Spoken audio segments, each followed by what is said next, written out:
Değerli sponsorlarıma da selam olsun. Yakup, Yavuz Aras. Mesajlarınızı görüyorum buradan. Hepinize selam olsun.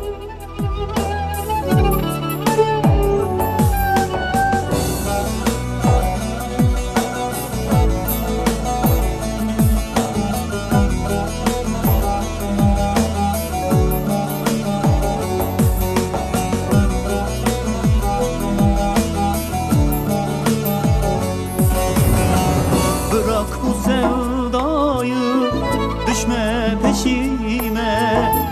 Sen düşürdün beni dert ateşine. Bırak beni, sen git işine. Yerin yok kalbimin melek bu kitabında. Bırak beni, sen git işine. Yerin yok kalbimin melek bu kitabında.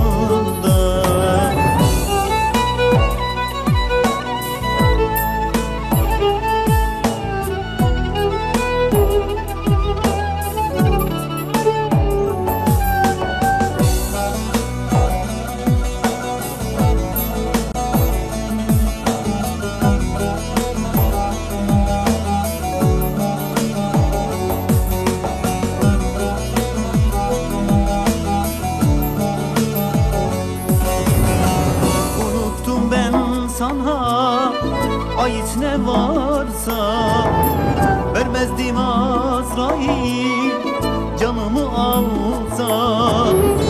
İnan ki ben seni affetmem asla. Yerin yok kalbimin melek bu kitabında. İnan ki ben seni affetmem asla. Yerin yok kalbimin melek bu kitabında.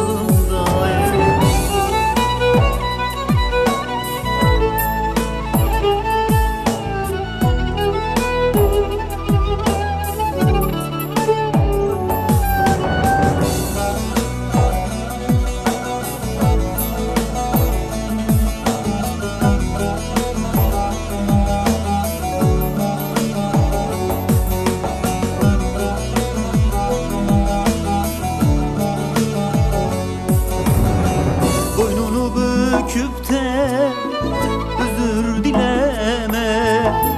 Kaybettin şansını, daha deneme.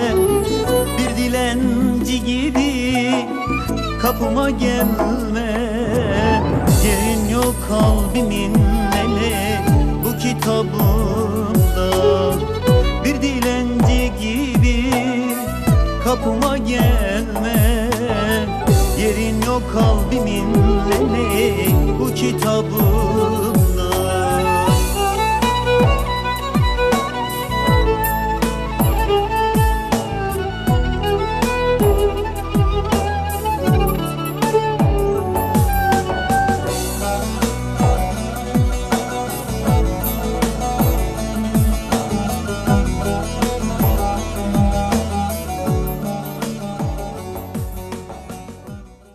Kitapsız, kitapsız.